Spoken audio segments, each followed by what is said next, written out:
In the sport of boxing, an unbeaten record carries a certain commercial value, which is predicated on a perceptual value. Generally speaking, the public prefer watching the best fighters.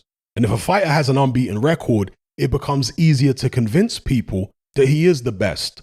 So there's a financial incentive to remain unbeaten, but there's also a legacy incentive. There's a lot of ego involved. Fighters want to be recognized as the best of their era, or even the best ever. And if you retire undefeated, it's easier to attain this status. There's a bit more to it than that, obviously. You also need to fight opponents who the public believe are credible. If you're only ever facing journeymen, eventually people will be turned off. So it's a risk-reward situation. You have to be willing to risk your unbeaten record in order to reap the rewards.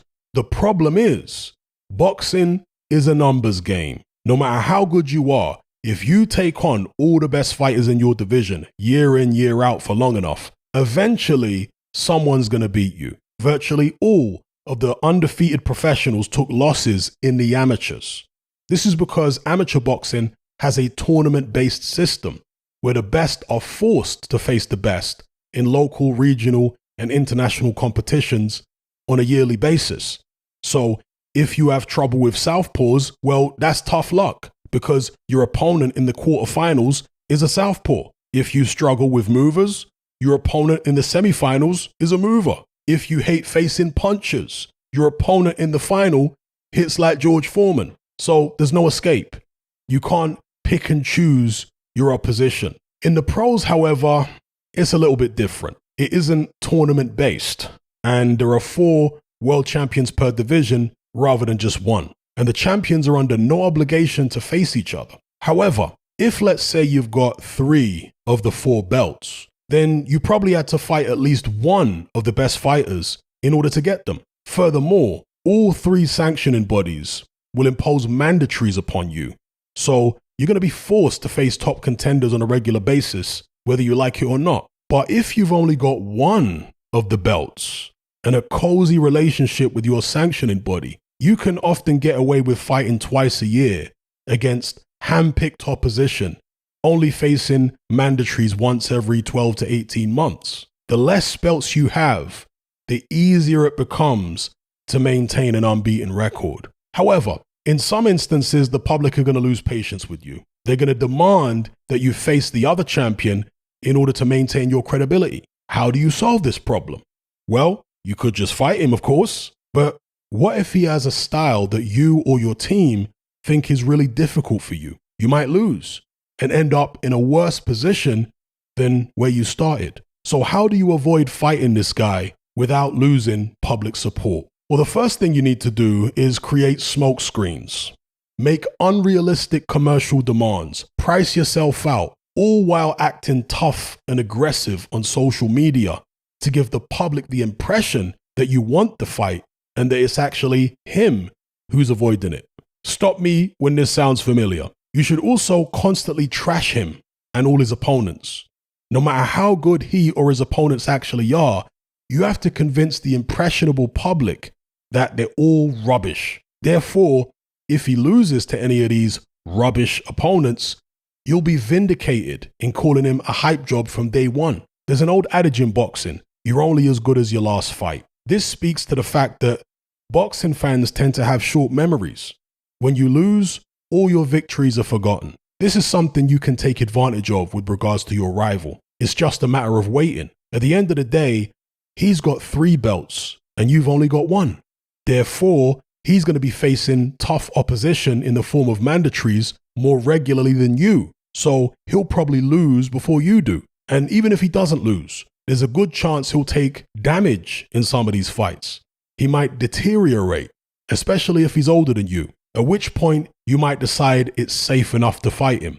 Then if you win, you can tell everyone, I told you so, and ridicule your critics for saying that you ducked him. When in reality, of course, you did duck him. You only agreed to fight him once it became clear that he was on the slide. But what if, during this waiting game, your sanctioning body does happen to stick a tough mandatory on you? What then? What if you see a certain fighter whose style you'd rather not have to deal with climbing the ranks and it seems inevitable that you'll be forced to fight him. Well, you could relinquish your title, but it's going to be hard to make that not look like an obvious duck. The ultimate solution is to retire. Announce to the public that you're walking away from the sport with your health intact in order to enjoy the rest of your life with your family. You're not really retired, of course. You're just biding your time. That way, you're free from any mandatory obligations and you've got plausible deniability for avoiding the other champion. It's all about manipulating public perception. Floyd Mayweather perfected this strategy during his career and reaped the rewards from it. He's the highest earning fighter in history and has created the perception in the minds of many that he's an invincible fighter, the best ever. He never faced Costa Tszyu, Vernon Forrest, Antonio Margarito, Paul Williams, Keith Thurman, and several others. He didn't face Shane Mosley or Manny Pacquiao until they were way past their best. But he's managed to convince you that none of this matters. He has gaslit you into believing the fact these fighters lost to other people is a cast iron guarantee that he would have beaten them as well, completely disregarding the notion that styles make fights. Joe Frazier and Ken Norton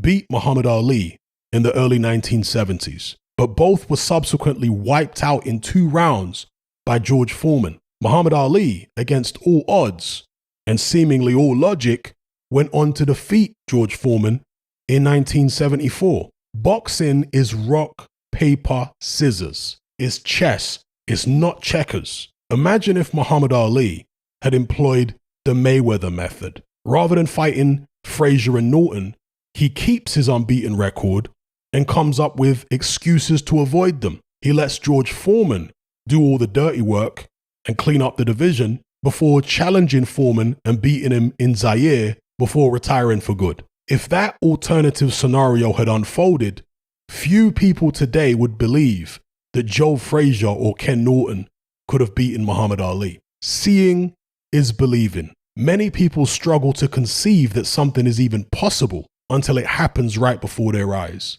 Do you believe your favorite fighter is the best because he actually beat everybody? Or is it because he merely convinced you that he could beat everybody? It's important to draw a distinction between perception and reality. The Mayweather method is absolute genius from a business perspective, and it's very wise from a health perspective as well. But from a fan perspective, it's frustrating because we just want to see the best fight the best. But instead, we have to deal with fighters lying to us, trying to gaslight us, fighters who constantly ridicule rivals who they have no intention of fighting. In some instances, these rivals have taken more risks and have deeper resumes than they do, yet they're spewing out all these lies about why the fight's not happening. And even more frustrating is when a large percentage of the public actually fall for these lies. Human beings have this unfortunate tendency to confuse consensus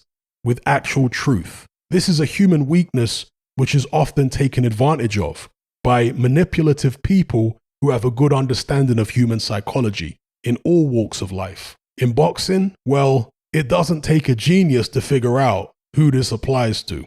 Are you sick and tired of the mainstream mindset?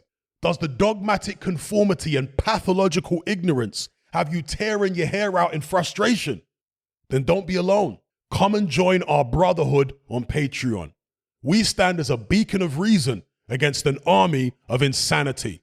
You'll gain access to my weekly topical podcast where we take more deep dives than Jacques Cousteau on an endless variety of subjects. There's also videos, interviews, live Q&As, as well as a vast back catalogue of previous episodes, including my popular Confessions of a Nightclub Bouncer series. You can listen via the Patreon app or download in high-quality MP3. Connect with myself and hundreds of other members in our Element chat group. There's no contract, no commitment, you can cancel at any time, and it's cheaper than a Mickey D's McMuffin. Just head to my Patreon page via the link below this video and select the tier called the Brotherhood of Reason. I'll see you over there.